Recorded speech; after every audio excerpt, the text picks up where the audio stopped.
Okay, before we get started, I just want to mention again, we're working pretty hard to make the Patreon page really valuable. I've just done a wonderful interview with Dave Roram on dog training. We have some puppy things that are going on there, and right now there's not a lot there because we're just beginning this, but several times weekly I'm going to be posting things on Patreon, and they're going to be smaller videos that just happen, and I've got a chance to pick some little item that I think is useful. Also on there is going to be some interviews with some of the best judges in America that are going to say the things that are really important on test setting, how to score, how to pick a winner, how to examine the grounds, things by real experts, not just your friend the judges. These are people that have judged nationals, have judged 100 field trials. These people that are very, very knowledgeable. Some of the top trainers in America, for sure, the top trainers. I'm going to have them all on there. So I think you're going to enjoy Patreon. There's a little fee for doing it, but I think it's going to be really worthwhile. The other thing to do is subscribe also on YouTube for those of you watching on YouTube. So a lot of stuff going on. I'm trying really hard to give you a lot of training, judging, information that has real value.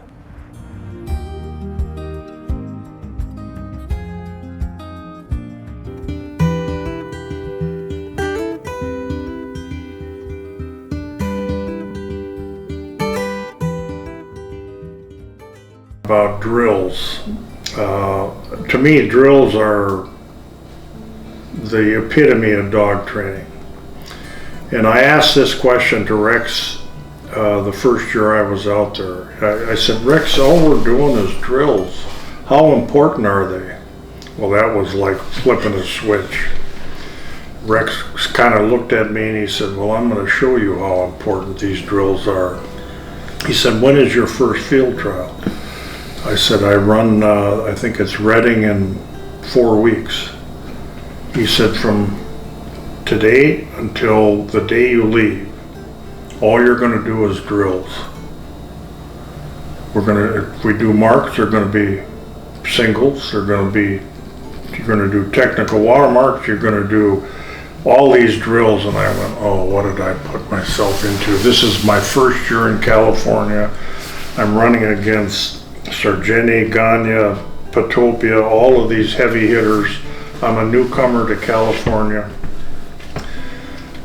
And as we broke away that day, Sargenti started laughing. He said, man, you fell into that, and I can't wait to see what happens.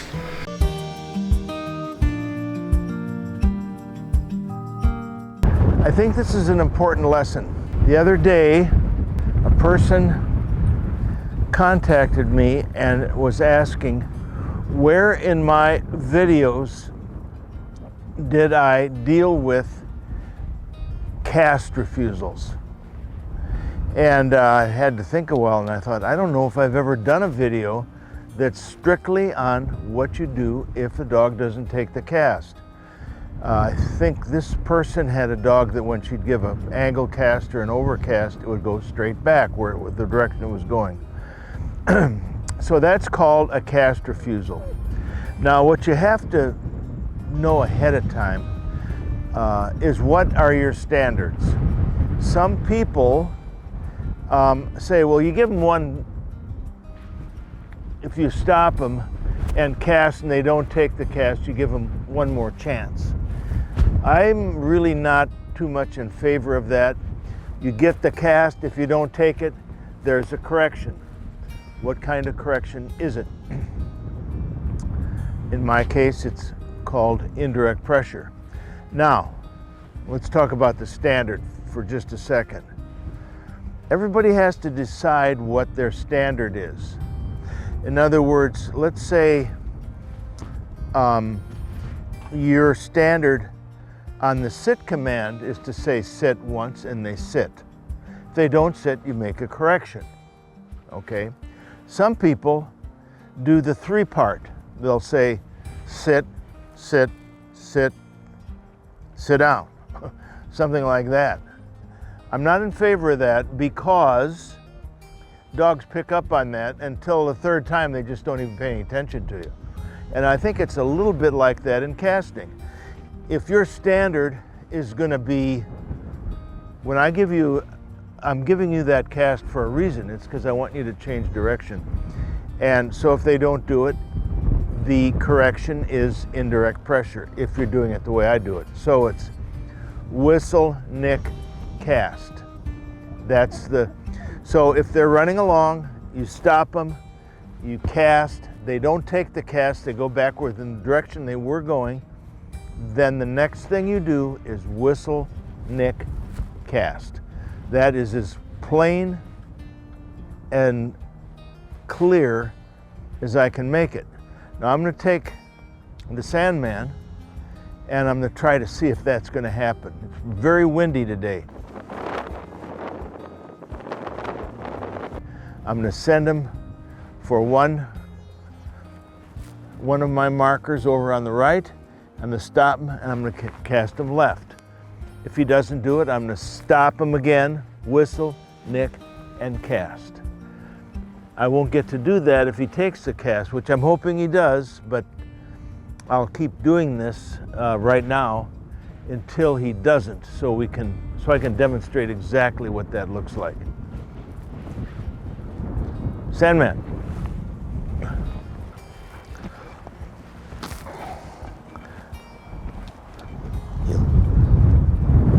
Sit. Good, right there. Sit. Ready? Ready? Sit. Back.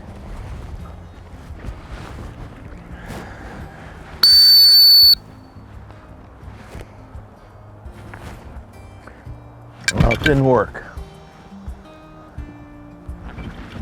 He took the cast. So this is something that setting the standard, I think, is the clear thing. I've watched people, especially in the wind, and it's even more especially when it's in the water, they'll give a cast, the dog doesn't take it, and they might do it 5 or 6 times before they make a correction. And I think that is telling the dog that they don't have to take the cast until you finally get frustrated enough, and then maybe they'll take it after a while. So I think you have to make the decision. How many chances? Now, I suppose there are exceptions. Oh, he wants a bumper. All right. So I'm going to try one more here and see if I get a cast refusal, and then that'll be it. Sit. Here, right there. Good. Sit. Back.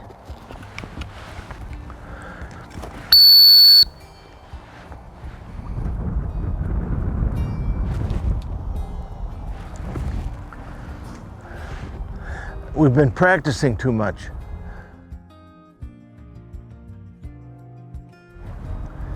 I think you get my point though, right? Sit. Okay, let's stop for a second. I'm trying to demonstrate and show what happens when you blow the whistle, give a cast, and the dog doesn't take it. All of the examples I've used, the dog has taken the cast, so I haven't really shown you what I intended to do. So I've extracted a little clip from a training session, and what this clip shows is the handler saying back, the dog goes, the dog is stopped and cast, the dog does not take the cast, it is stopped again with a nick, and then the cast is given again. That is the sequence, and that's what I'm trying to demonstrate. This is the basic indirect pressure correction for a cast refusal. There are more advanced things that can come up where there could be a variation of this, but this is step one in understanding the correction for a cast refusal.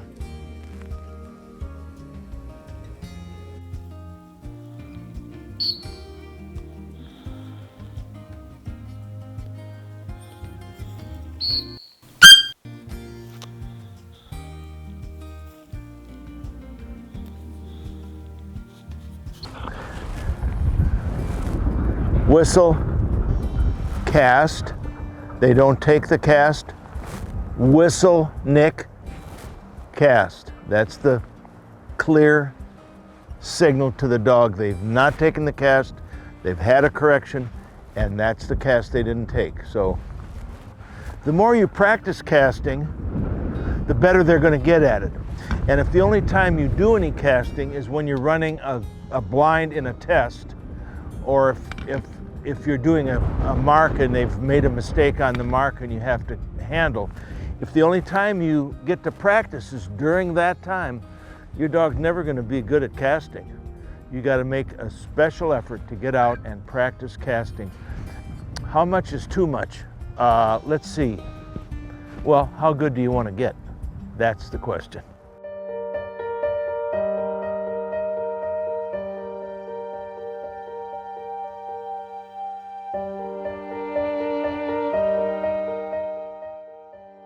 Again, the kingdom of heaven is like treasure hidden in a field, which a man found and hid, and for joy over it he goes and sells all that he has, and buys that field.